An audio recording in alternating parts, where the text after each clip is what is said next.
El día 1 de agosto, según el calendario, se celebra a San Alfonso María de Ligorio, quien fue obispo, fundador y doctor de la Iglesia. Esta persona nació en 1696 y murió en 1787. Voy a dar lectura al texto que presentan los autores del célebre libro Vivieron el Evangelio. Hace casi 200 años que Alfonso María de Ligorio llegó a Dios, pero aún no se dirime la disputa que se inició cuando él vivía. Algunos teólogos opuestos a su doctrina aseguran que redujo la teología moral a un arte de sutilezas entre lo permitido y lo prohibido. El joven Alfonso, nacido el 27 de septiembre de 1696 y que fue parte de una noble familia en Marianela, cerca de Nápoles, alcanzó a los 16 años de edad el título de doctor en ambos derechos, tanto el civil como el canónico. Gozaba del favor real, pues su padre, capitán de la galera real, tenía relaciones con las más altas autoridades del gobierno. Pronto abrió su propio bufete y obtuvo gran aceptación entre las clases altas de la sociedad. Por sus innegables cualidades, enseguida se convirtió en un licenciado muy cotizado y temido por sus contrincantes en el foro. Hasta aquí el texto de Vivieron el Evangelio, solo para hacer notar por nuestra cuenta la erudición que a los 16 años tenía ya este joven, la inteligencia, el favor de Dios, pues, para que pudiera aprovechar sus cualidades y sus capacidades. Quiere decir que desde muy pequeño gozó de cierta genialidad. Sigo con el texto. Durante un célebre litigio en el que Alfonso defendía los intereses del príncipe Gravina, en contra del duque de Toscana, abandonó los tribunales para no regresar más. Cuanto más profundizaba en los expedientes, más se convencía de que todos sus conocimientos únicamente servían para hacer triunfar la injusticia. Bajo fuertes luchas internas, tomó la resolución de sacrificar su espléndida carrera y dedicarse a quien no se deja corromper, al sapientísimo y justísimo Dios. Esto ocurrió en el año de 1723. 3 años después, el 21 de diciembre de 1726, recibió el orden sacerdotal después de sólidos estudios teológicos. Hago otra pausa en la lectura para hacer notar lo siguiente. Si el chico había nacido en 1696 y esto que acabo de leer ocurrió en 1723, quiere decir que a la edad de los 27 años tuvo una conversión. Y esta conversión tiene que ver con algo muy específico. Siendo él un gran litigante, se dio cuenta que las estructuras civiles y jurídicas suelen ser estructuras corrompibles, y él se dio cuenta que tenía que solamente seguir y apegarse a aquel que es incorruptible. Esa fue su conversión. De ahí a 3 años después, cuando recibió el orden sacerdotal, se cumplió el periodo de su conversión. Libremente se convirtió entonces en padre espiritual, sigo con el texto, y compañero peregrino de los campesinos pobres y de los arrendatarios, ya que estas personas de quienes nadie se ocupaba necesitaban con más urgencia, según su opinión, el amor de un buen pastor que estuviera dispuesto a sacrificar todo por ellos.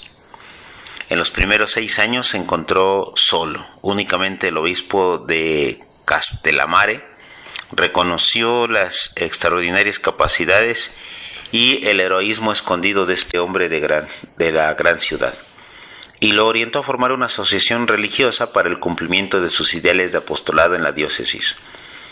San Alfonso, con su gran facilidad de palabra y aún más con su propio ejemplo, entusiasmó a algunos sacerdotes y seglares para que compartieran con él trabajos y privaciones. En la ciudad de Scala, en el año de 1732, se reunieron estos hombres en la congregación llamada del Santísimo Redentor o Redentorista.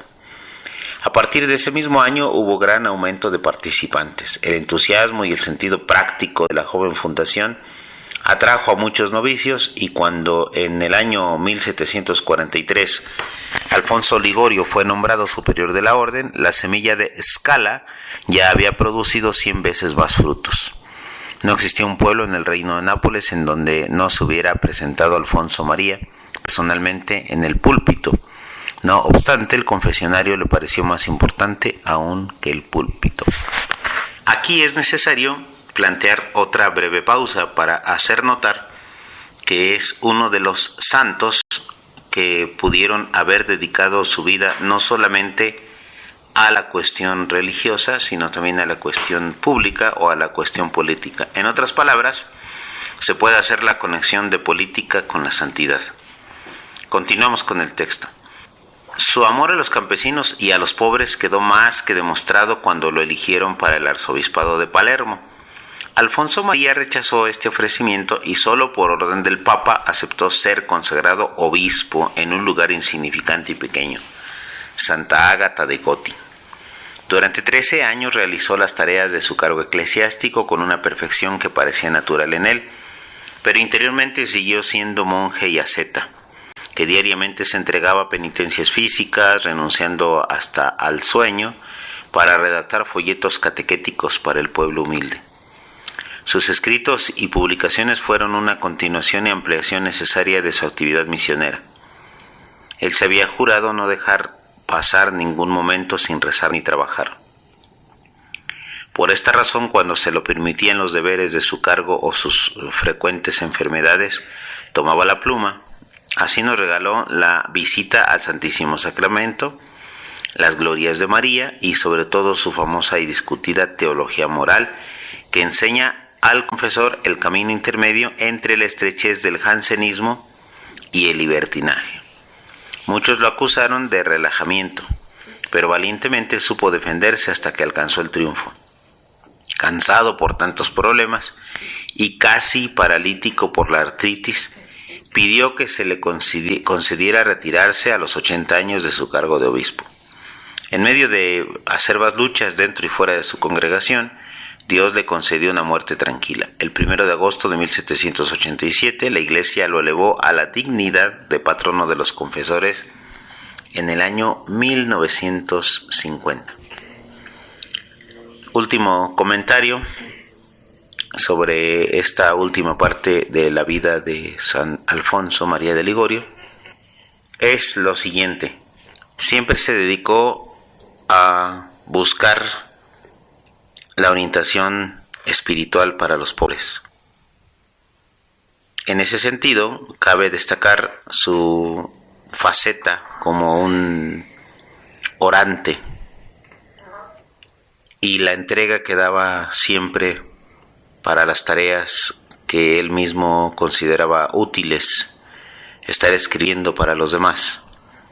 Esto nos enseña algo, y es esto: que debió haber tenido mucho fuego en su corazón, fuego que necesitaba y que tenía el ansia de compartir.